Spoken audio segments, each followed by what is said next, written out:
Holy cow, what is going on, everybody? Thank you for joining us once again on this Monday live chat.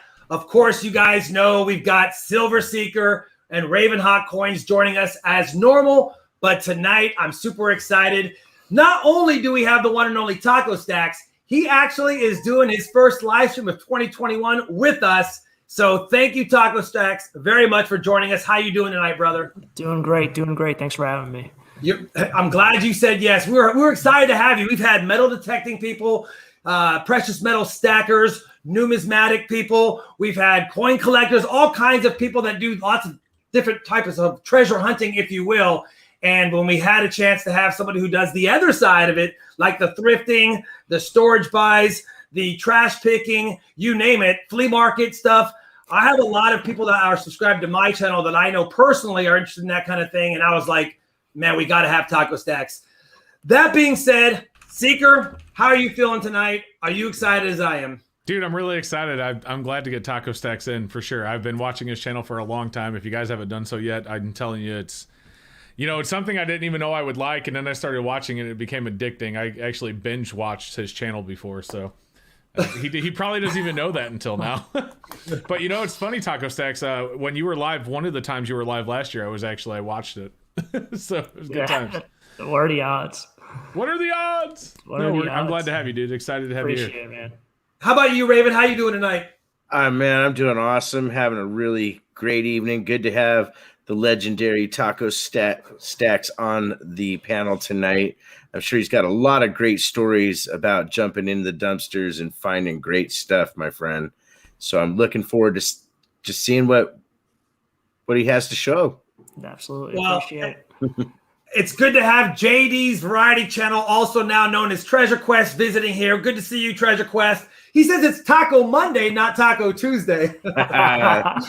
Taco Monday. Dude, I'll take tacos any day of the week. Any day of the week. Speaking of Taco Stacks, you want to just spend just a second to let everyone know about your channel and what you do. That way they can get familiar with, how what you do on your channel and if they have any interest to watch it. Yeah, absolutely. So my channel is kind of based off of treasure picking or treasure hunting, essentially, everything from the reselling aspect, such as thrifting or flea markets. But it's mainly kind of on the treasure part of the whole treasure hunt, such as garage sales, yard sales, even buying at flea markets. I've done storage units. And of course, obviously, the trash picking videos seem to be really taking off, and that seems to be the main focus of my channel. But anything from scrap metal to things that you can possibly resell from the trash or even donate is something I try to pick up and repurpose in some sort of way. Yeah, I've enjoyed your videos. I have a question for you. It's like metal detecting when you're out there and people want to talk to you and kind of not bug you, but, I don't mind the kids walking up and asking me what I'm doing. But when other people want to spend 30 minutes talking to me about why I'm doing that, it kind of gets cumbersome. How often are you not harassed, but approached and people wanting to know what you're doing, why you're filming and what's going on? Does that happen a lot?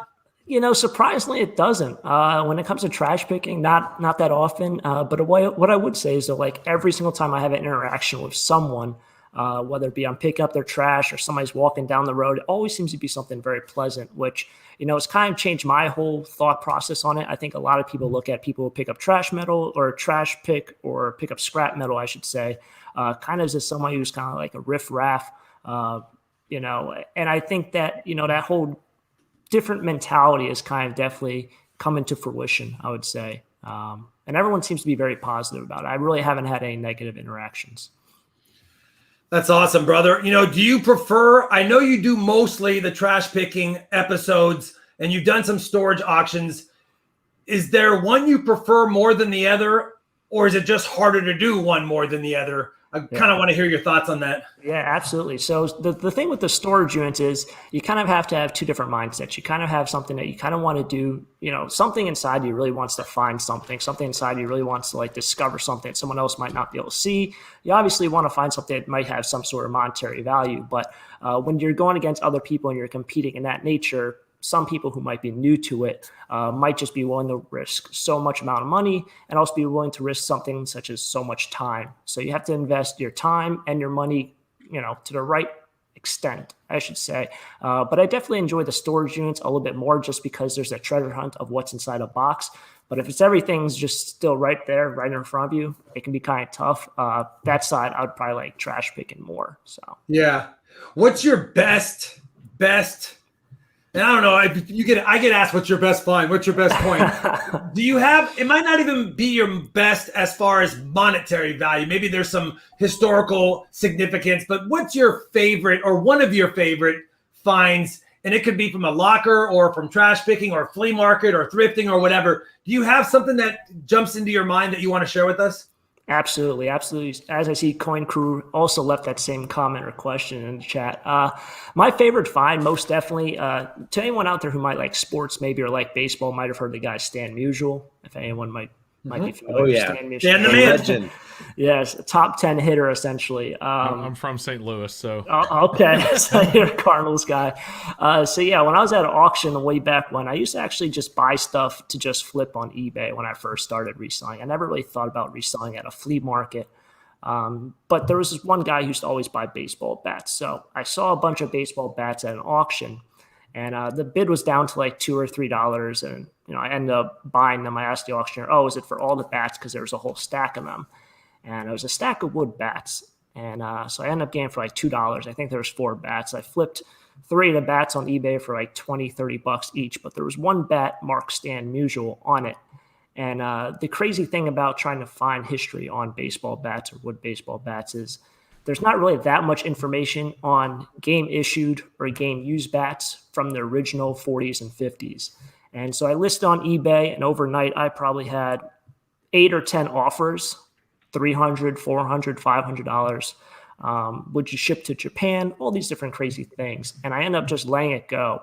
And I ended up getting $2,500 for that bat. Now, it wasn't really the money aspect of it that was really surprising, but that was apparently his game-used bat from his rookie year. Wow.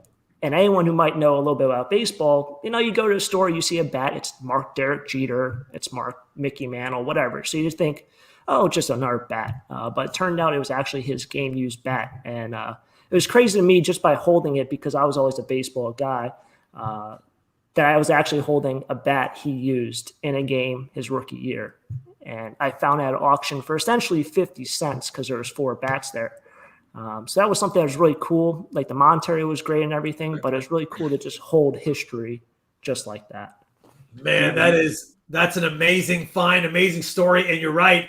I don't even know how it would feel to just wrap my hands around the barrel of the bat, or at least the handle of the bat, and just know as it's sitting on my shoulder that Stan did the same thing back in the day. That's crazy. Yeah. I know it wasn't a monetary thing with you, but not knowing that, do you think that thing's probably worth more than what you sold it for? See, when I sold it, I then decided to do a little bit more research on it. And I saw, if you do the history or you find the research on it, I probably could have got around $3,300 to $3,500, but then you have to get it certified. You got to do this, you got to do that. Right. But had I known that it was actually his bat, I don't know if I would have just let it go. I think I would have held on to it for a couple more months, just to have it in my house for a little bit. Hopefully my house didn't catch on fire or anything, but I thought it'd be cool to have it for a little bit. That is really cool. That's cool. Awesome. Wow. Raven, I have a couple of questions for you, brother. Sure. If I have some older, because I know your bills. If I have some older bills and they're not graded, but in my opinion, they're in the VFXF. And when I say older, they're early 1900s or pre-1900s, and they're in that VFXF condition. Should I get them graded and preserved, or having them in the hard plastic flips, is that fine? Honestly, it comes down to, again, is the investment in getting it graded worth putting it in that? Because you'll be able to keep it fine in the plastic sleeve as it is. But certain bills with certain serial numbers or certain run of bills, constitute more value. So it comes down to, again, the rarity of said bill. But then in some ways, I also like preserving things just to preserve it. I have some coins that I've had graded and put in, slabs just because I wanted it, not because I was going to turn around and sell it for more. I wanted to preserve it in perfect condition. you Right. know, and those holders that they put them in, you know, they're supposed to preserve them a lot longer than the ones that we have supposedly, but it's the same material. So, you know, it's really just about keeping it dry and safe, you know? Right. Well, I've got a couple of bills that I've been thinking about doing. They've been in hard plastics and I just haven't done much. And I'm like, at some point they're going to get damaged if I don't get them preserved better, in my opinion, or I want to handle them. I want to look at them and I'm just afraid of handling them in their current state, basically. And that's the best thing that you hit on then right there. Then I would definitely get them put into, you know, those sleeves, because then nobody can take them out and mess with them. You don't risk like your grandkid running up and going, grandpa, or your kid, you know, and pulling it out and ripping the Easy bill. with the grandpa, Raven. We're not there yet.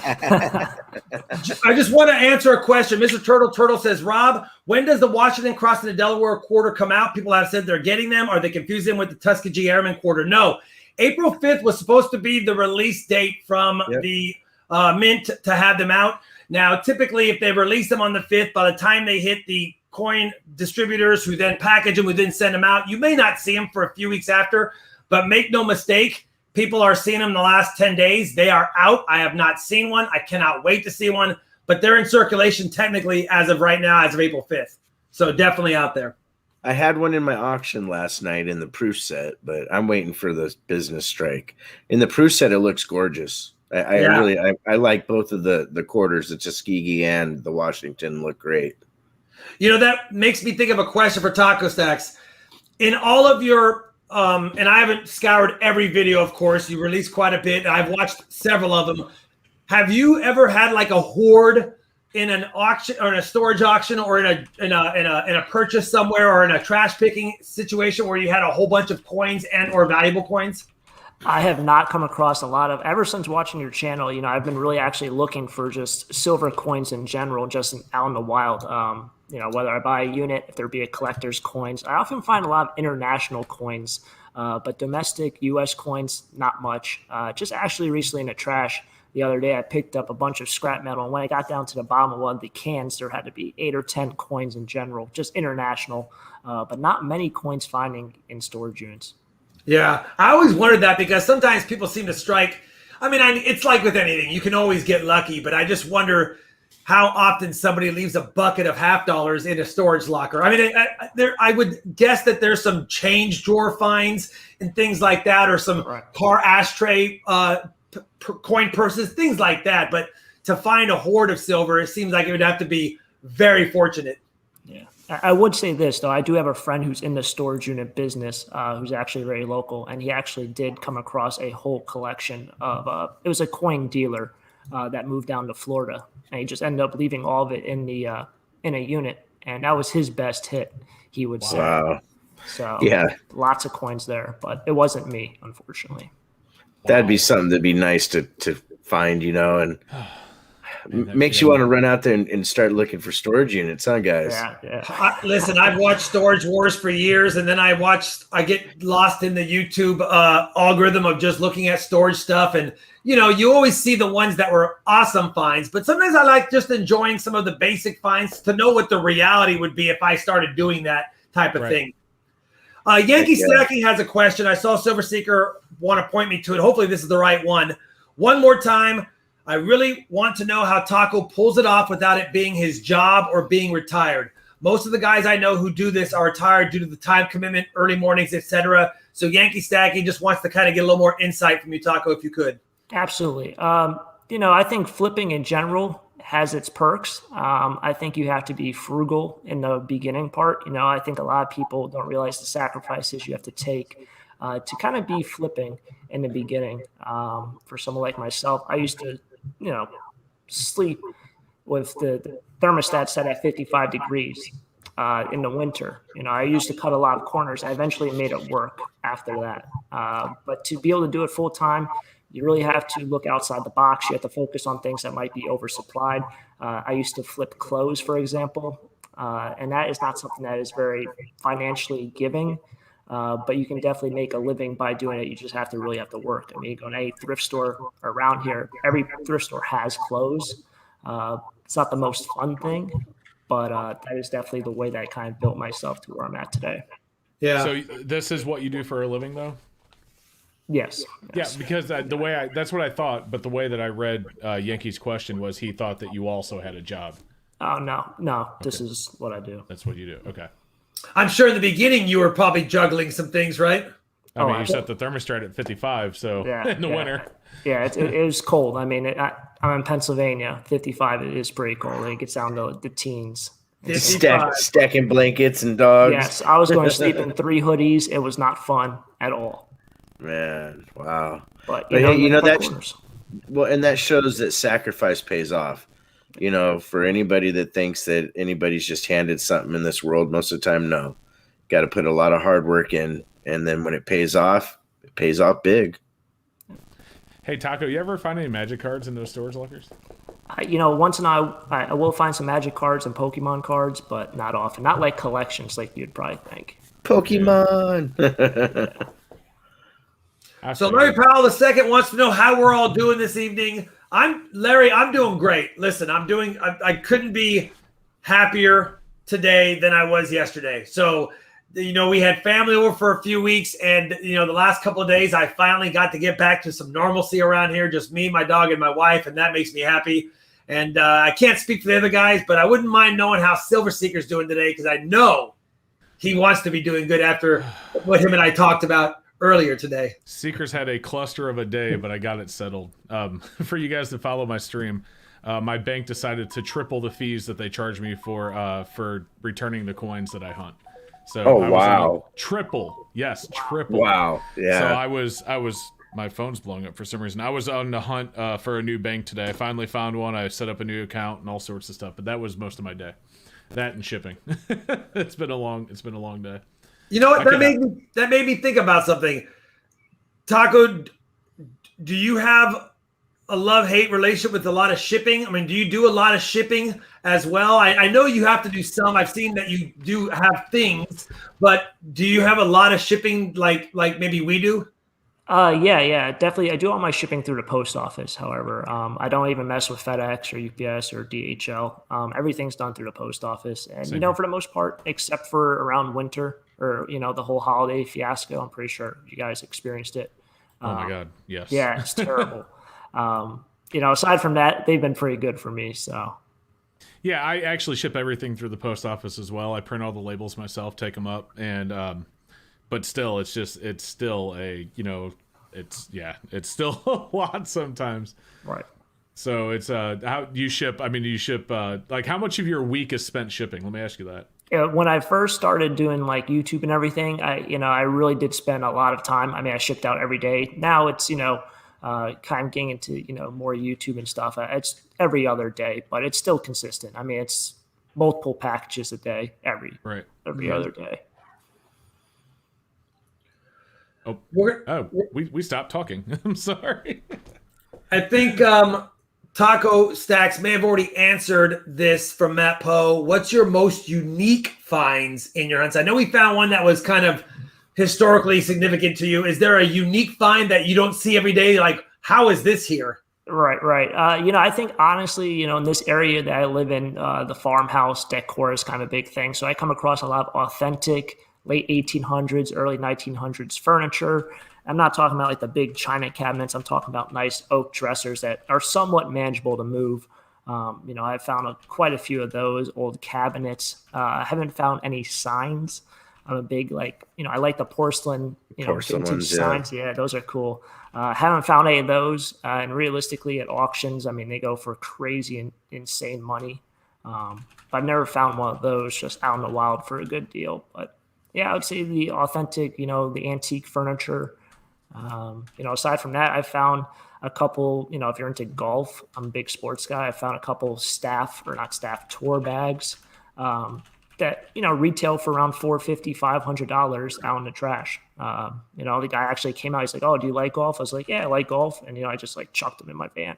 That was something that was cool to me just because I like that. But yeah. My finds. Seeker, you got a question up there for you? Just curious. Oh, I actually was just typing the answer to it. How much do you pay in fees? Well, to return the coins, they used to charge me. They were charging me 1%, which came out to $5 a box. They wanted to triple that to 3%. So it would have been $15 per box just to turn them in, and that's not even on top of the few bucks that I pay to pick up the boxes from my other bank. So it would have been I would have been close to $20 a box had I not found a new bank. So yeah, that's not gonna work. That's not gonna work. Taco Stacks, was your wife or significant other accepting to your passion, or did it take some convincing? No, they're passionate about it. Oh, they're passionate about it. Yeah. Awesome. Yeah. My wife helps me with my live streams, but outside of that, she's like, you do your thing, I'll do my thing. Yeah. Let's go ahead and see if we can get any questions. If anyone has any questions for the panel, I would love to do it. In the meantime, Raven, how's it going, brother? I'm doing awesome, man. Great night. Good people. Seeing a lot of nice questions come up here.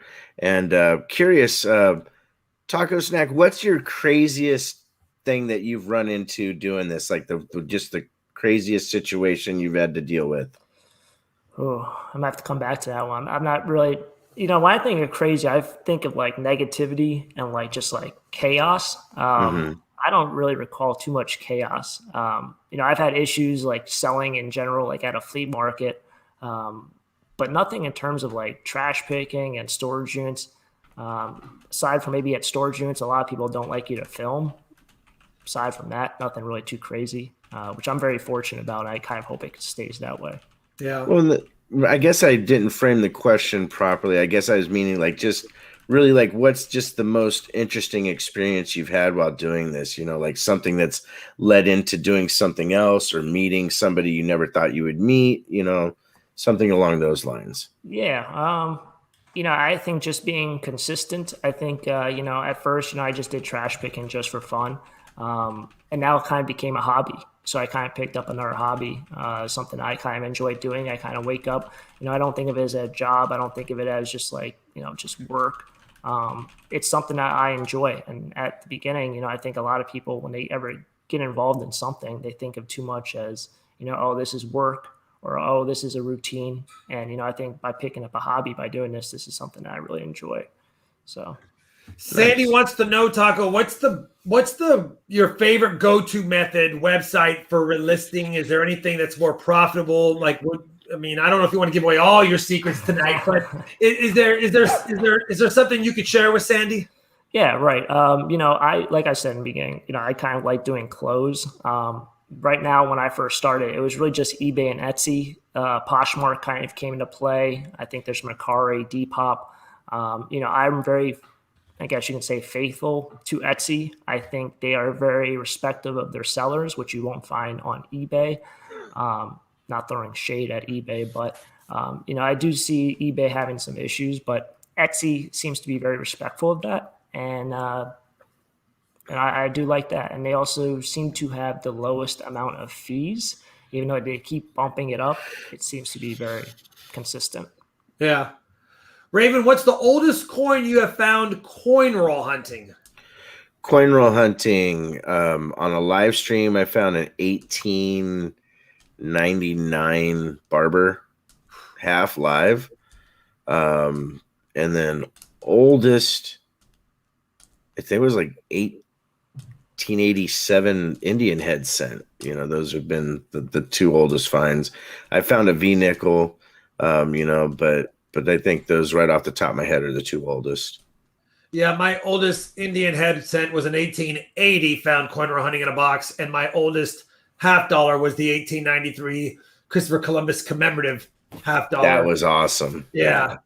How about you, Seeker? That's actually the same oldest one I found was the 93 Columbus, and it cost me to say a random word that I don't normally say.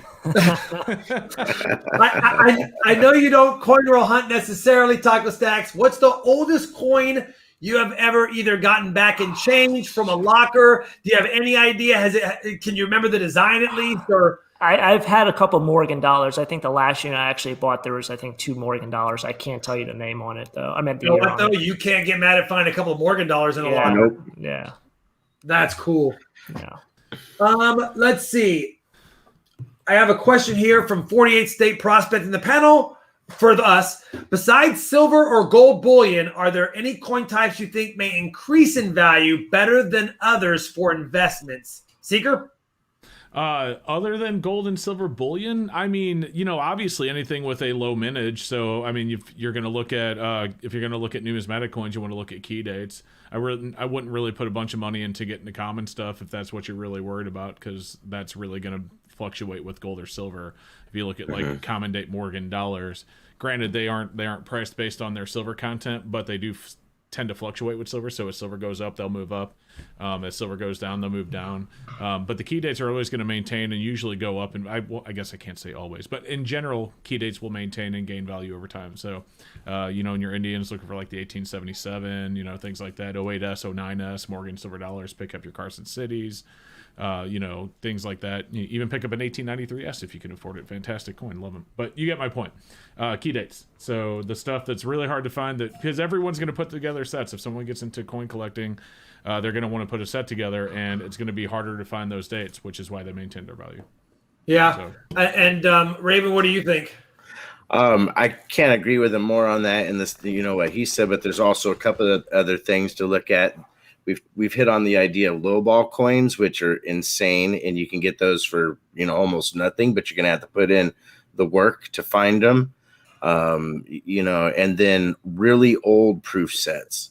We're talking 50 and older. If you can get your hand on older proof coins, those have a good value, and I think just over in time they're just going to increase like anything else.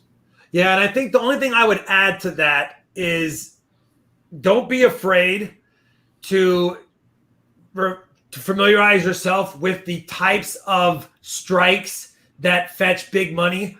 Like, for example, a lot of the 40s, 50s, and 60s Jefferson nickels, I mean, these things are a nickel a piece.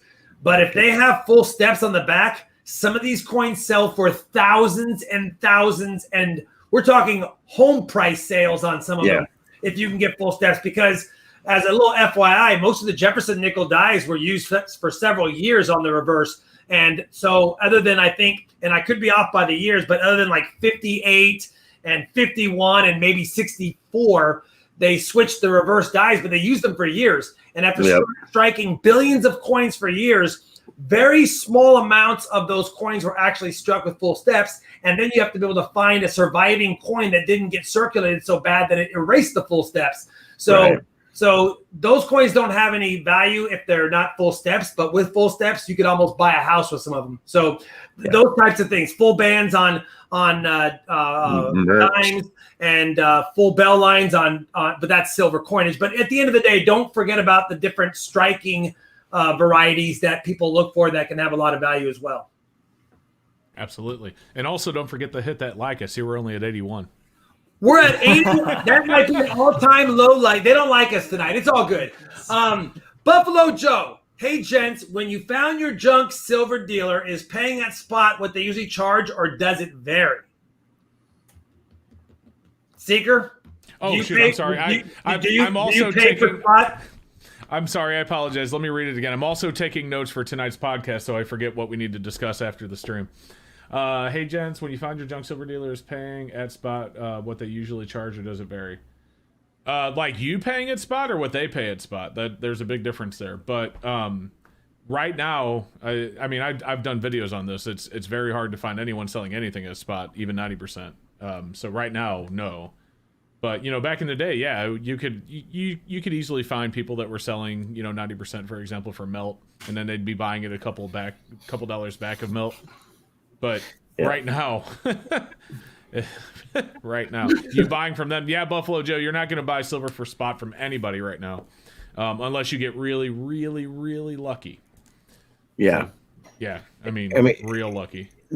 Just the difference in the last year from 15, 12, 13 times face up to almost 30 times for a while there, and now settling around 20 to 24.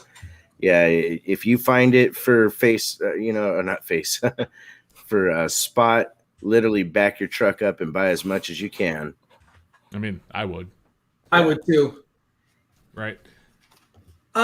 Seeker, here's a question, and I've kind of noticed this. Tony E says, is it true that PCGS has raised the prices and take up to 6 months to get your coins back? So PCGS has different tiers. If I haven't submitted the PCGS this year, actually. I have submitted the NGC, but I haven't submitted the PCGS this year, so I don't know if the prices have went up. But as far as how long it takes to get a coin back, it just depends on the tier. Last time I submitted the PCGS, I accidentally forgot to mark the box on the outside what tier it was in, and so it went as slow as possible, which means it took me a couple of months on what should have been like a 14-day turnaround.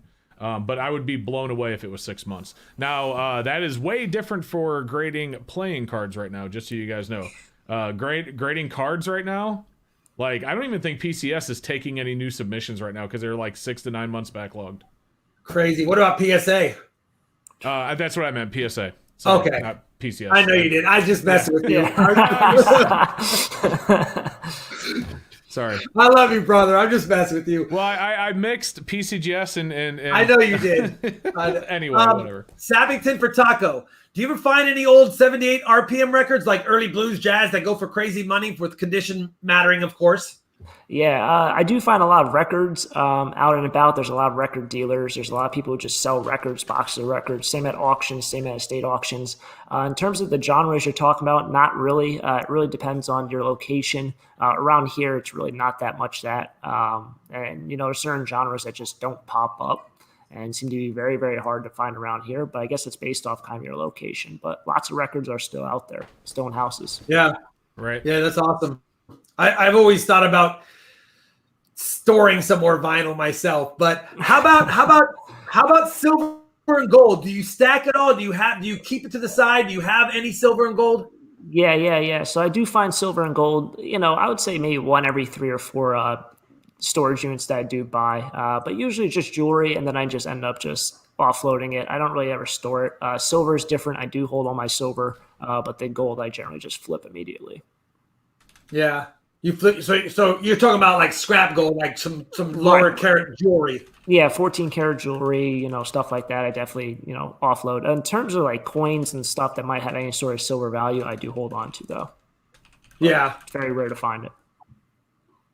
Taco Stacks is the greatest of all time, says Sunny B Cells. Yeah, that's my best friend from school, so he's in there. Oh, that's awesome. Yeah, that's good. Rick has a question that has come up pretty much on the last several Monday chats, but maybe he hasn't seen it. What's our take on the new 2021 Morgan dollar and peace dollars? Raven, we'll kick it off with you. I mean, obviously, we've talked about it, but what are your thoughts again on them? Typical complaint as a collector, numismatic person. I wish it was a 90% coin, not the 3 nines, because they basically made a glorified bullion, but at the same time, I'm excited to see the design brought back. I love both the Morgan and Peace dollars. They're beautiful coins, so, and then the price point's a little bit steep, but hey, it's modern times. I mean, I've done multiple videos on this. I mean, I don't know what more I can say that I haven't already said. Even that the spoof phone call with Minty Mike, I'm not happy about it not being 90%. I'm not happy about the fact that because it's 999, they didn't make it 1 ounce. It is, like Raven said, especially the CC and the O, because they're just privies. They're not even mint marks. I'm not happy about any of that. I'm not happy about, they did at least listen. I guess the community outcry about them making the order limit of 25, they dropped it to 10, which I'm really excited about because that gives more people an opportunity to place the order. But I'm not happy about the price. I wasn't happy about the order limit. I wasn't happy about it being 999. And the fact that it was 999, I was not happy about it not being an ounce. So, I mean, I think the reason I was so excited and I was so attached to it is because, I'd been pushing, that since last year when it was even being talked about. I was sharing the bill as it was in the House and in the Senate, watching it pass, following it all the way through the steps of becoming law. And then, at the end of the day, the payoff was something I wasn't super impressed with. So, will I still buy them? Yes, but I won't be happy about it. Yeah, I have to have them for my collection. I have to. And I know. And I think they're priced at they have to have them price. So, what are you gonna do? Yeah, they priced them higher than modern commemoratives. They priced them higher than proof silver eagles. Yeah, the price point was kind of shocking, to be honest. But yes, you will. Yeah. Now, Michael Kittle says he thinks he's going to sell out in minutes. I agree. They are going to sell out quick. They I will. guarantee it. Which is, I mean, the thing about him is 175,000 mintage on all the Morgans and then 200,000 on the piece. People are going to be wanting to put sets together of these, and even though they did lower the maximum order to 10, there's going to be coin shops that are telling every one of their neighbors and friends to order as many of them as they can, and then they'll give them an extra 10 or 20 bucks, on top of what they spent. Get people, bring them in. And they are going to resell on eBay for probably double what they're going for from the mint right now. So I wish that maximum order limit would have been like 2 or 3 per, not 10. Yeah, I agree. Because all it takes is 15 to 20,000 people to buy 10, and it's over. Well, look at it this way: at 25, 7,500 people could have snatched them all up. Yeah. Thank you, Teddy. Sorry, Seeker. Thank you, Teddy Skateboarding, for the super sticker. I wanted to make sure I acknowledge that, Seeker. And I want to thank William Fowler for the $5 Canadian super chat. Taco Stacks, have you found anything that you're giving back to previous owners of storage units? And we'll get back to that in a second. But Seeker, if you want to finish your thought. I was just going to say that he's 100% right. They are going to sell it immediately. So I will be glued to my computer, refreshing as fast as possible to get it. I will not be at a coin show like I was with the stupid V75s. I will be sitting here on my high-speed connection with my high-end PC, ready to go. My high-end PC and my high-end connection. Well, I was trying to order that from a coin show with bad internet on a cell phone. On the V75s. It was so stupid. That site's going to crash again. Mark, it's going to crash again. I'm going to get locked out and I'm going to be mad. Yep. I swore it off after that V75 incident, and yeah, here I'm chomping at the bit for the next one. And I honestly think because I had the gold in the cart, you know what I mean? I was one of those people. And if it happened to me again, I literally think I would end up destroying my computer and making a video on it at the same time. Just make sure you're ready at your computer with a sledgehammer. That way you have it covered either way. Pretty much, William Fowler asks Taco Stacks, anything given back to previous owners that you have found? Yeah, absolutely. One thing with the storage unit business and the storage auction business is the one thing the auctioneer definitely says at the beginning is if there's anything that's personal, photographs, whatever it might be, birth certificates, you just give that back to the front desk. And I would say every single storage unit I've done that. In terms of like going back and contacting the previous owner, from what I've heard, it's really a really rough situation. There's a lot of different reasons why people end up leaving their stuff. So the best thing to always do is just give it back to the facility. They have the phone number. You're not getting involved at all. But in terms of ever giving back stuff, I think every single unit I've ever bought, I've ended up giving back stuff. And that's the very nice thing about the business is, unfortunately, there's a sad part to it. But at the same time, everyone seems to be very respectful in handling the stuff that might not have any sort of monetary value, but might have personal value to it, such as birth certificates or paperwork in general. And I can speak firsthand. When I was 18, my father moved overseas. And of course, being 18, we put everything in storage. And then I ended up, staying with some friends just so I could get on my feet. I didn't want to live in Hong Kong at the time. But anyway, long story short, 2 years later, I went to go get my coin collection, my baseball card collection, and some other personal stuff out of storage. And I guess my dad or whatever just forgot about the storage. And it was long. They said it was auctioned off a year ago. And they had nothing for me, but I know the feeling of losing stuff. And if somebody had contacted me saying, hey, I've got this, I probably would have been that 19, 20-year-old kid going, well, did you have these two? And can I get those? And then all of a sudden, the project becomes mismanageable for somebody who wants something at auction that rightfully is theirs at that point. Yeah. Absolutely. Yeah. We got another $5. Sorry, Seeker. We had another $5 super chat from Chiefs 575. Seeker, I'm going to start adding gold to my stack. What's the best way to go? Fractional or 1 ounce coins? Thanks for letting me know. So definitely 1 ounce coins. It's actually always been the correct answer is 1 ounce coins. Right now, more so than ever. The premium on fractional gold, especially Eagles, Maples, and Cougs, is absolutely bonkers. I'm looking at wholesaler prices of 10th ounce Eagles at like 27 to 30%. That's just for gold. That's insane. So 1 ouncer for sure. If you can, it's unless you think gold's going to skyrocket overnight, it's almost better just to, if you can only afford a 10th ounce a week, just wait 10 weeks and buy a 1 ounce coin. Mm-hmm. So that's yeah. Beautifully put. Raven, go ahead. I agree 100%. When anybody asks, I literally say, if you have the money to do it, buy 1 ounce coins. You're going to spend less on the premium. It's the same even for silver. If you're going to stack, you stay away from the grams and the fractionals because they just cost more.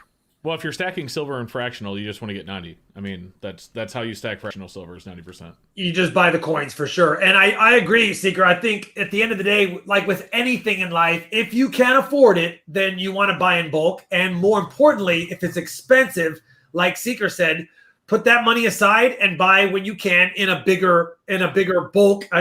1 ounce is not bulk.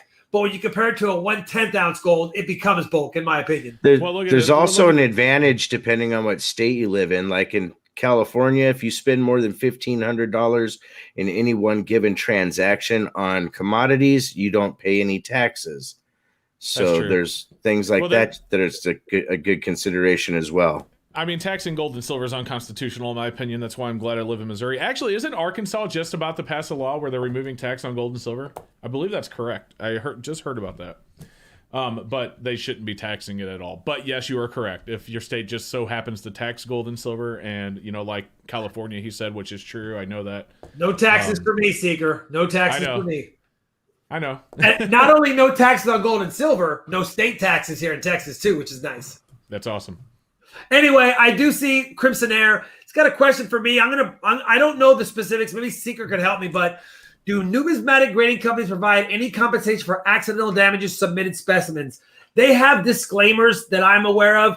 I know PCGS has certain sets of disclaimers that talk about what they can provide.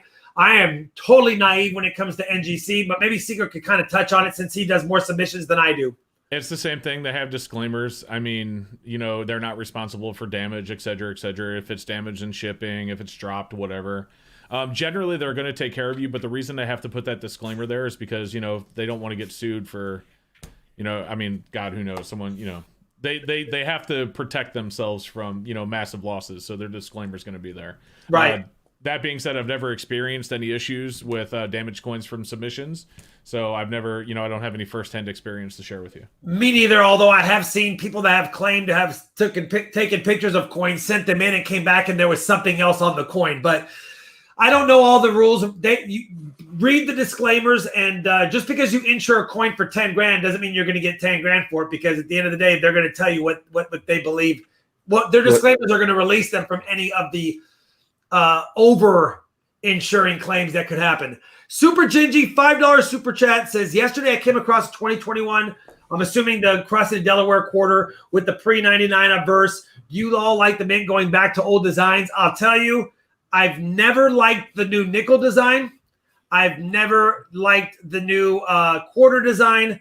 But he loves the shield set. I'm a set. fan of the older Eagleback quarter, so I am a fan of it. What a secret throws in there, but he loves the shield set. I don't love the. I hate that. I was going to say the shield set, but that's the reverse, so I didn't want to bring it up. But yes, I can't stand it. It's I'm the same way on some of the modern coins. The nickel is horrid.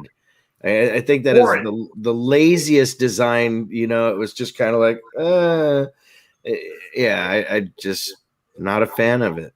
And I'll tell you guys a quick story. I was recording my nickel hunt in Alvin Field number 33, and I just popped open a box, and there's a crazy ender on one of the ends. So Charlani was walking by, and she heard me say something, and she goes, "What?" I go, "Look at this." I go, "What seems out of place?" And her first thought was, "Are these nickels?" And I'm like, "Yeah, they're nickels." She goes, "I've never seen that." And she's pointing to a modern nickel design, and I'm like, that's been out for like 15 years. You have got to look at your change. You're giving coins a bad name. Anyway, she didn't even know about the new nickel design. I'm picking on her, but it's the truth. So that's awesome. Party Pickle, Ravenhawk, this is a shameless plug for Dots.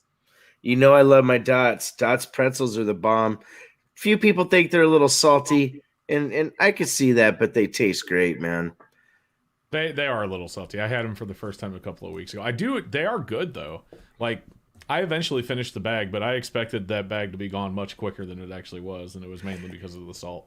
There's Like, some people, yeah. You Dude, got to be careful. No, I'm serious. This is true. This is true, Raven. I'm just going to tell you. And they are very delicious. They're just so salty. I had some Dots. I was watching, I don't know, I was watching whatever with my wife one night, and I, was eating some Dots pretzels. And that night I went to bed, and my fingers from all the salt I had were swollen. Swollen. I had to take my wedding ring off, man. Yeah. It's like, I don't know if that's from the salt sink. You might have enjoyed some extra festivities this weekend. You got to drink more water too, my friend. David Donovan is having this is Dots water, right now. Just so you know, that is 100% water. Nice. You cracked me up, man. JD or Treasure Quest. I always want to say JD. LOL, Rob, when the new $5 bills came out, a cashier where I worked wouldn't let people pay with them because they were purple. I mean, Monopoly money for the win, for sure. So let me ask, let's get Taco Stacks back into this conversation. You said you have a little bit of gold and silver aside, but have you ever directly bought gold and silver for hedging or whatever? For investing or any opportunities, I have not.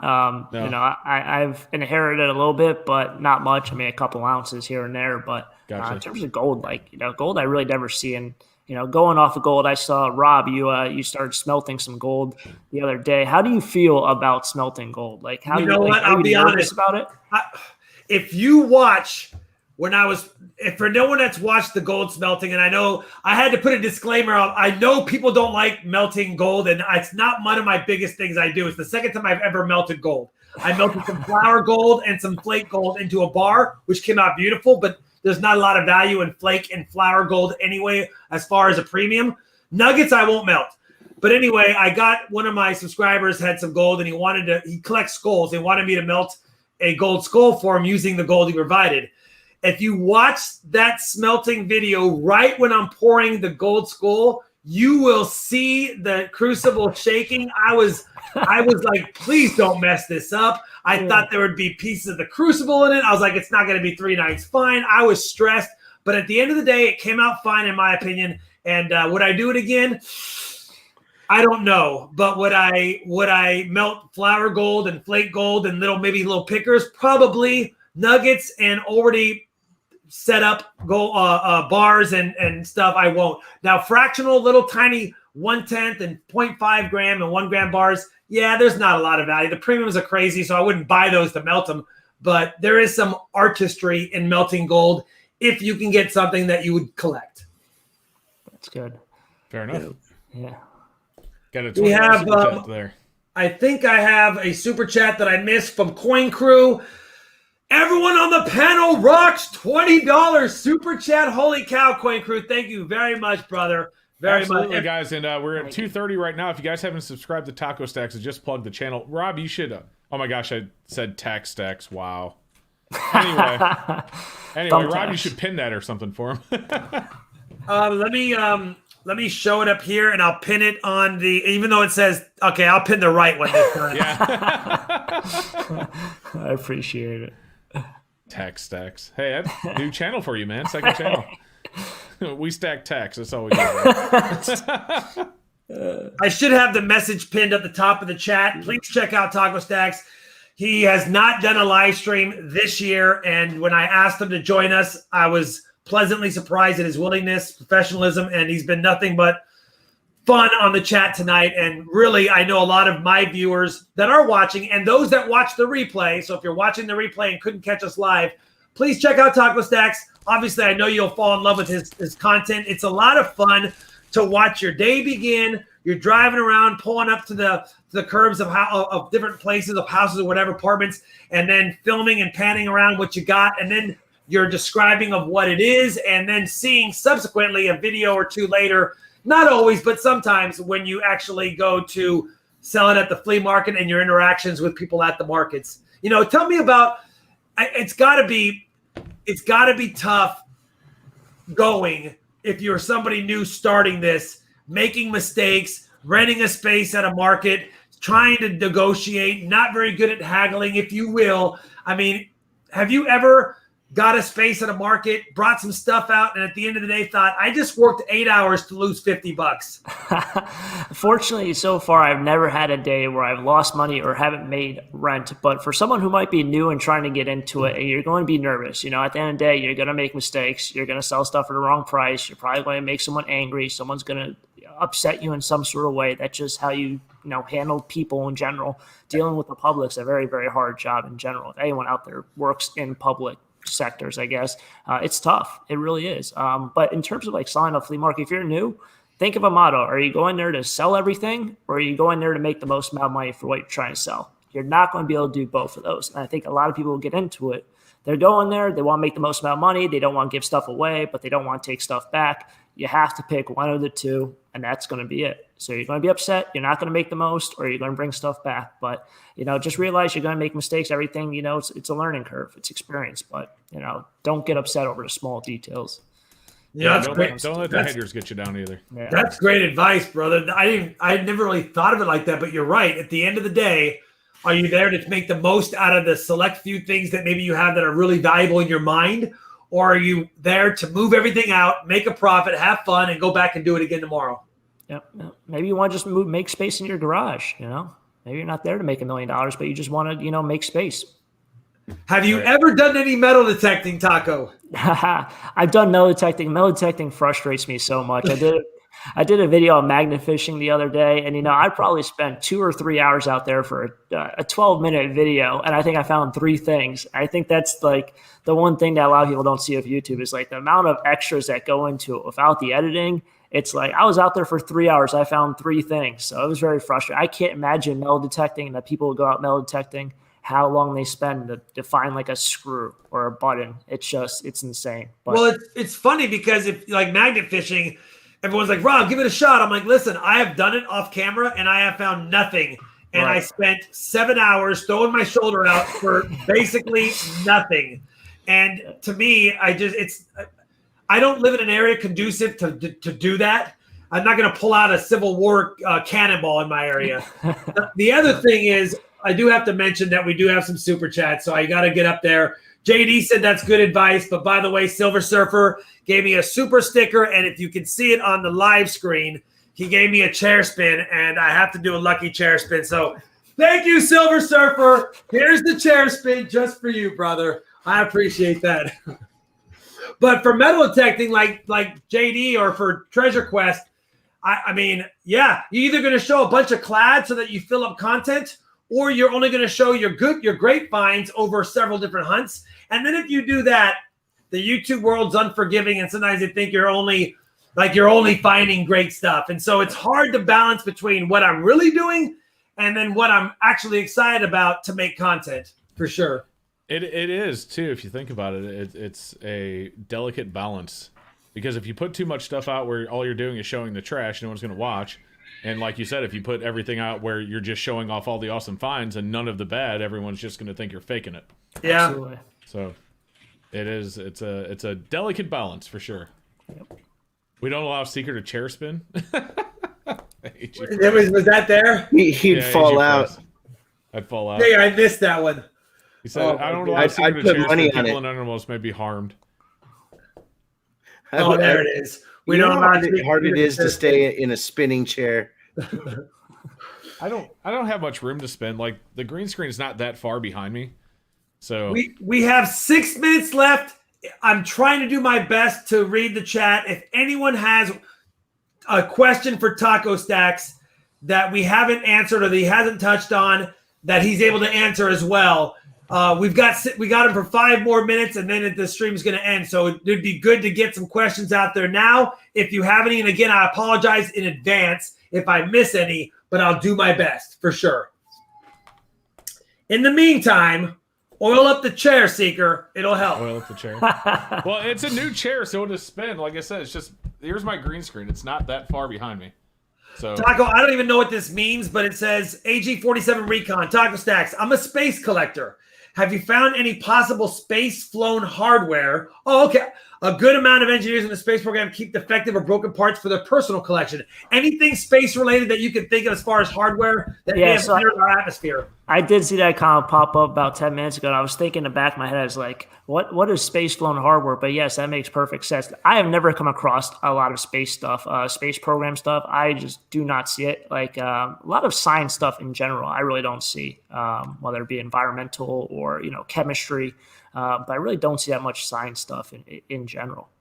I think I saw a video where you finished your license plate collection, but I have a question here asking if you have finished your license plate collection. I think it took a few years, but you did, right, brother? Yeah, it took me 3 years, and it's finally complete. I'm working on the international wall, but for taking 3 years to just do the U.S. wall, the international wall might be a while. And how about your best military find from Rexalot? Oh, yes, best military find. So I found a bunch of military stuff in the past, but usually it's just like army bags, duffel bags. Recently, I found the whole military plate suit for, I guess, to be body armor, which is really hard to find. I don't even think you can purchase it or sell it. It's one or the other. That's probably one of the coolest and neatest finds I've found. Coin Crew, $20 super chat. Thank you. And Raven, you got to hook me with some dots or give me some information because I know you've eaten them and I haven't seen them in my grocery stores, but maybe I'm not looking in the right spots. I'll send you some. I would love to. Sandy H.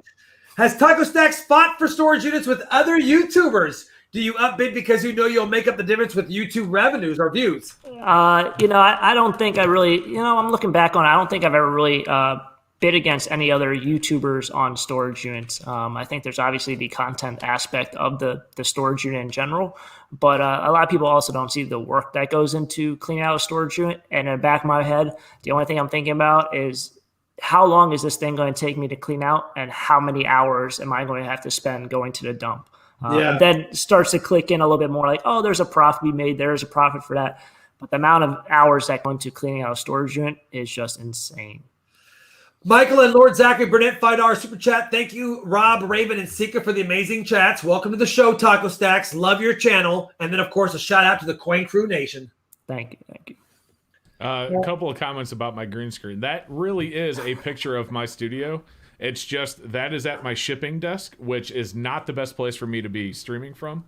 So I just took a nice picture of it. I darkened it down, blurred it out, added a little bit of LED lighting, and then made it my green screen background. So that really is a picture of my studio, though. Larry, I hope you get there, brother, and I would love to watch your first metal detecting video when you hit that, my friend, for sure. Whoa, we got a big $3.99 super chat. Seeker, will you ever do a $20,000 silver unboxing video? He wants to know. Probably not. So I don't know. Hey, here. I'm going to tell you this. I've done two $10,000 unboxings. One of them was when silver was like 15 with low premium. So if you go look at it now, technically it is a $20,000 unboxing. Oh my goodness gracious. Yeah, he's going to go change the title now. Watch. I mean, technically it is. I mean, he's going to say that at the beginning. He'll have technically this changed, so it's the $20,000 unboxing. You know, Mustang Dave makes a good point, and I wasn't really into storage stuff before Storage Wars, but maybe Taco Stacks, when the Storage Wars series and all those types of videos came out, did you notice, or were you in it before that you would have noticed a jump in what was going on in those storage auctions? Right. So I've been out of college for quite some time now. I graduated in 2013, but when I was a sophomore, it was the prime time of Storage Wars. So I was never around before that in terms of storage units, but literally every single storage auction I go to, everyone always says that there's a lot of people that are like, oh, they always blame the storage channel or the Storage Wars show. So yeah, apparently it was really good before it. And it's sort of coming back now to back to before the Storage Wars. But yeah, it's definitely made a huge difference. Taco Stacks, hard or soft tacos? Yeah, I would probably say soft tacos. That's my preference. I apologize for my naivety. Taco Stacks, what made that become the name? It was just an inside joke from school, and I thought it'd be funny. I don't know. I thought it's one of those things. After a while, it sounds kind of cool, but at first, I was like, "This is a weird name to start with." But hey, it works. Yeah. I know. I was gonna say, Rob, I know this isn't a penny dog stream, but I don't know anyone that likes hard tacos.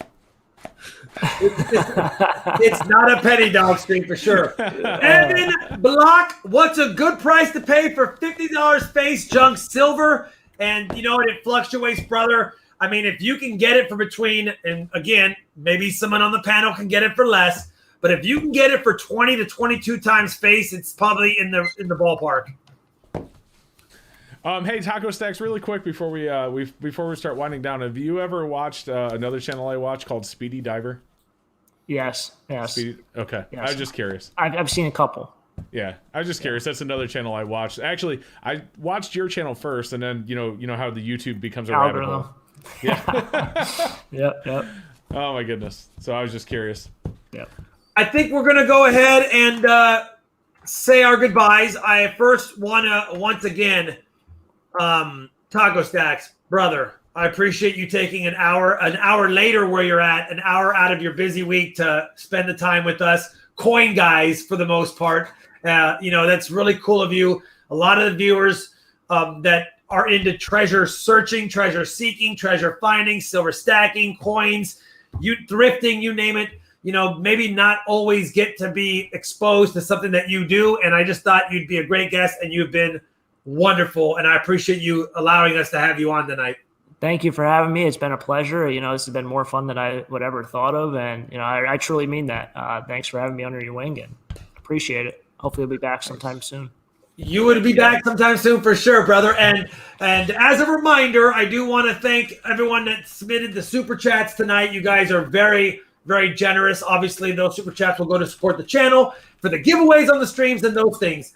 I also want to thank Raven Hawk for joining us. Raven, any thoughts you want to share for us or for Taco or for the stream? Hey, Taco is a great guest.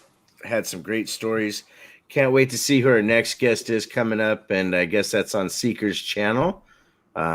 So other than that, just keep looking out for some good videos and our live streams from the three of us. Yeah. Oh, and the podcast on Friday, guys. We didn't really talk about that much tonight. I was going to call on Seeker to have him say thanks to and everything, and then talk about the podcast as well, and then we'll close it up.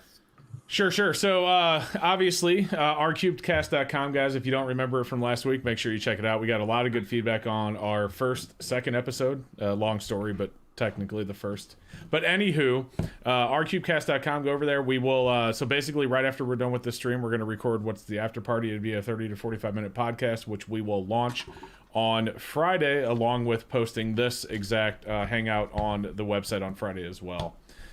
So very, very awesome. And thanks for all the good feedback. I've gotten quite a bit of good feedback from the Discord server, as well as during the live stream that I did on Saturday. I had some people talking about it. So thank you guys for the feedback on that. I really appreciate it.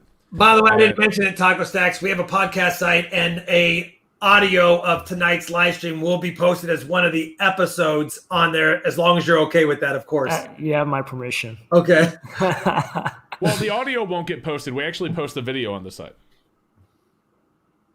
Like, this video will be posted on the site to watch as a video, and you'll be able to hear the podcast as well. Oh, and okay. You'll be able to watch the video and hear the audio, and then we have an after discussion party as well, posted separately. Correct, Seeker? I don't want to mess it up. Correct. Well, if that's the case. Yeah, if that's the case, no thank you. Also, guys, I just got the 1 ounce silver Beskar bars in. Those are sexy. Oh my goodness gracious. Dude, have you seen them? They're gorgeous. They are gorgeous. They are gorgeous. You guys, thank you so much. I think we've got everyone covered. I know I missed some questions. Remember that you can always comment down below. I try my best to respond to some of the comments once the video posts. And of course, finally, once again, do us a favor, check out some of Taco Stacks videos. I'm sure you'll fall in love with what he does out there, and it'd be awesome to support him as well. That's all I got. Taco Stacks, thank you very much. Raven and Seeker, thank you guys. Obviously, I'll hang around with you guys to do the podcast here in a second, but I wanted to say goodbye to everyone and officially end the broadcast and see you guys Wednesday night when I stream again. Taco, thank you once again, brother.